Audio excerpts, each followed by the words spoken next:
Comrades, ladies and gentlemen, today has been a very difficult day. When I visited my brother Francis Zaake in Rubaga Hospital, he was in a bad shape. He needs prayers.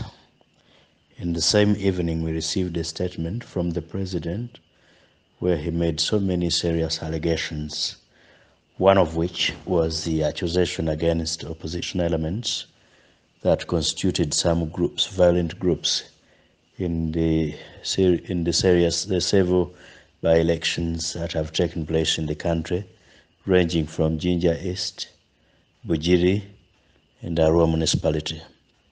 The president has also made very serious allegations, including but not limited to the fact that the Honorable Kyagulanyi Robert Sentamu is in good health as confirmed by the UPDF. I have some matters of fact that I need to put across, one of which being that I have personally visited the Honorable Kyagulanyi Sentamu, Bobi Wine, and confirmed with certainty that he is not in a good state of health, and that is the very reason the president and his entire team have refused to bring him out to the public to confirm that he is actually in good health and to allay the fears of Ugandans that have insisted that he is in bad shape. Ladies and gentlemen, I have visited both our honorable colleagues and confirmed their bad state. Pictures in particular of the Honorable Francis Zaake that have circulated across the country have confirmed that he's in a very bad shape. But the president insists that in that shape, the Honorable Zaake escaped from police custody, even when it is common knowledge to everyone who cares to know that he was dumped at the gate of Rubaga Hospital.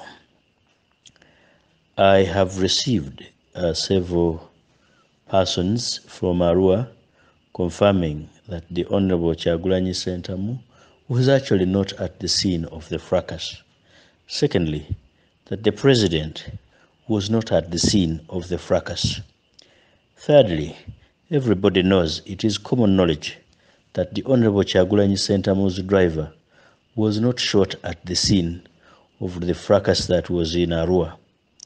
Thirdly, it is also clear and common knowledge to everyone who cares to know, and we have received confirmation from the owner of Pacific Hotel confirming that actually in that no guns or ammunition of any nature.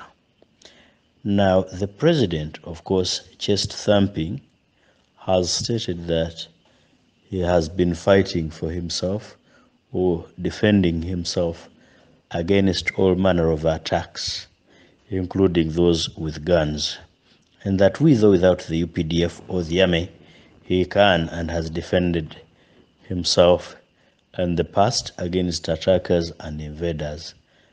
That is good news. Why then would he bother much about an attempted attack, I hear, with stones of these ordinary Lugbara people? Ladies and gentlemen, I have immense respect and fear for the president. Had it not been that I fear the president, I definitely would have said that the president is speaking out of ignorance of the law and the facts on ground.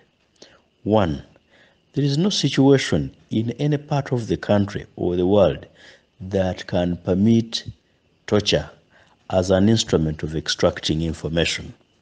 In 2012, in the Parliament of Uganda, we passed a law arising out of a private member's bill where we criminalized torture. So anyone who participates, aids, or abets torture is a criminal. We have seen torture of members of parliament and members of the public at the hands of the military and other supposed security organs. One of the victims in Arua, and who is currently detained in Gulu, is a woman that was badly kicked, and as we speak, she releases blood from her private parts. Others cannot stand. They have been maimed.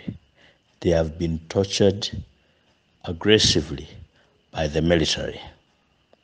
We have information that some police officers in Arua are being forced to sign such certificates prepared by the army and are threatened with dismissal from the police force if they continue to decline to sign such certificates where they never participated. The role of the army, as enshrined in the Constitution, is to defend our borders, to defend us against external aggression. The president has been consistent and aggressive in his attacks and outbursts against the media for putting across information. Part of that information is that the Honorable Kyagulanyi Sentamu and the Honorable Francis Zaake are sick after the torture. The president does not feel any remorse, does not feel any sense of shame in telling the world that the president feels no sense of shame even when the public is awash with information that his forces have tortured Ugandans, contrary to the Constitution, contrary to the Prevention and Prohibition of Torture Act, which was passed by Parliament. I would wish to say, ladies and gentlemen, my understanding, limited as it may appear, is that a president must behave presidential, must act presidential, and any act that is not presidential is not permissible in a democratic society like Uganda. To me, it's a tenet of common decency that people concede when mistakes are made. People own up when mistakes are made, apologize, and move on. Uganda will not stop to run because some people have been tortured. But those responsible for running government have a duty to apologize to Ugandans for committing aggression against our laws. I think the government has committed aggression against the Constitution, against the laws of Uganda, but can only enjoy this level of impunity to the extent that we are still subdued. And as long as this subjugation stops, I can assure you, ladies and gentlemen, the impunity will stop.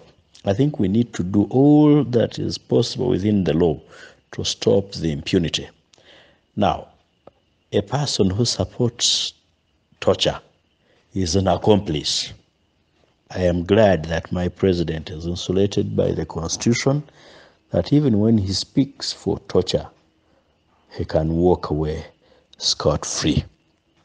Common decency calls upon all of us to stand up against torture, to stand up against illegality and criminality by our security forces. We pay them to protect us. We do not pay them to aggress against Ugandans. I think it is high time all Ugandans spoke against this. I must say that I am opposed to violence in whichever form, from whichever angle, from whichever source. I know the dangers that Uganda would go through had there been an attack on the president. I condemn in the strongest terms any person or group of persons that seek to commit violence, A, against the head of state, B, against any other person, whether Ugandan or not. In the same or even stronger terms, I condemn any form of aggression by a government force, by a government agency, whether the president, whether the army, whether the police, against Ugandans. 2, ladies and gentlemen, it is high time we revised our laws and made certain restrictions, including against the president. If the president chooses to participate in an electoral process, he should be governed by electoral laws and processes. The president opting to go on a campaign trail is not prohibited by law. However, he should respect electoral laws and allow all candidates to operate on the same wavelength, to enjoy the same privileges, to enjoy the same rights the president using government resources, the president using the presidential privilege must not abuse other candidates who are participating in elections.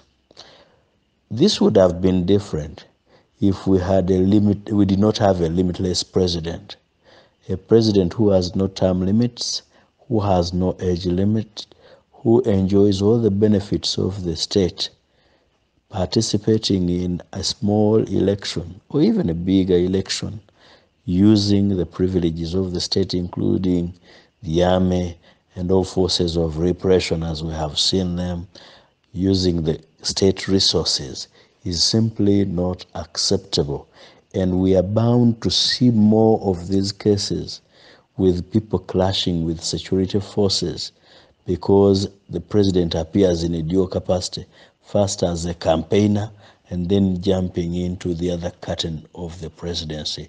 I think that's something we need to work on and stop as a country for the good and future of our country and our children.